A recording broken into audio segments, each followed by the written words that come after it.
haina faida kwa sasa. Sawa, lakini pia kuna baadhi ya maneno yameibuka kwamba Damaro ndio nakwambia wa Tanzania. Tunapoelekea huko watakuja kusema pia Dickson Jobu sio Mnyakyusa yule, Baka yule naye ni mtu wa kutoka Omani. Tunapoelekea huko mbele ndio nasema, tunapoelekea huko mbele utasikia Baka pia tumegundua anatoka Oman, Jobu sio Mnyakyusa, huyu ni Malawi. Tunapoelekea huko mbele kila mtu atakuwa anasema, hata muda unaweza kusikia muda anatoka wapi, Kuwait sijui yuko Ethiopia, wanaanza kuongea vitu vingi. Sisi kama Yanga ni muhimu wana Yanga wakalifahamu hili jambo. Kila dabi inavyokuja inakuwa na maandalizi yake na michezo yake ya nje ya uwanja. Kila dabi inavyokuja inakuwa na maandalizi yake na michezo yake ya nje ya uwanja. Sisi kama uongozi tunafanya tathmini yetu, tunagundua baadhi ya michezo ambayo inaweza kuchezwa nje ya uwanja. Na dabi hii inawahakikishia kwa 100% haitakuwa ngumu kiwanjani, ila itakuwa ngumu sana nje ya uwanja. Sisi tumeshacheza hizo dabi sasa hivi mara 6. Tuna uzoefu nazo. Dabi hii ya tarehe 1 mwezi wa 3 haitakuwa ngumu kwenye pitch. Dabi hii itakuwa ngumu sana nje ya uwanja. Kwa nini? Kwa sababu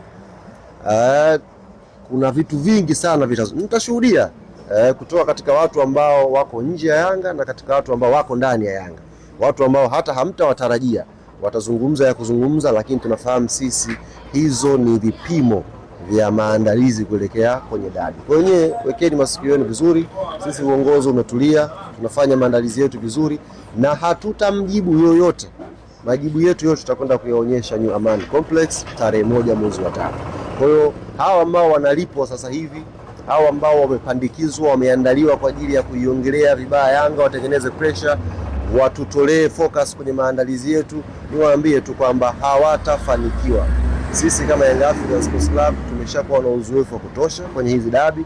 Tunajua ni michezo gani inachezwa nje ya uwanja, watu wana dhamira gani. Kwa hiyo haya Damaro, haya sijui ya uwanja, haya ni machache tu. Kwenye hizi wiki mbili mengi yanakuja, ndugu zangu. Nitakuja kunikumbuka. Wanajulikana kama ni Yanga. Nakwambia mengi yanakuja. Tushafanya vipimo vyetu, tushajua kila kitu na ni mengi yanakuja. Kwa hiyo kwenda na subira. Mtasikia mengi, lakini mimi msitegemee kama nitayajibu.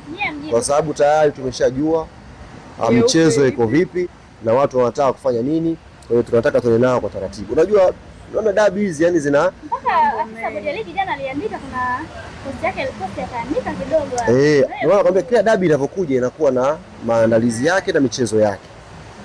Dabi iliyopita silikuwa maandalizi, marefa wa ndani hawatakiwi, wakaitwa marefa kutoka nje ya nchi. Unakumbuka? Kwa hiyo kila dabi inakuwa na ajenda zake, mizengo yake, michezo yake. Kwa hiyo hii mnaosikia sasa hivi ni mwanzo. Mimi nimeshapata faili lao lote la mipango ambayo nataka kuifanya. Yote nishapata faili lote. Jasusi kaniletea jeupe mezani.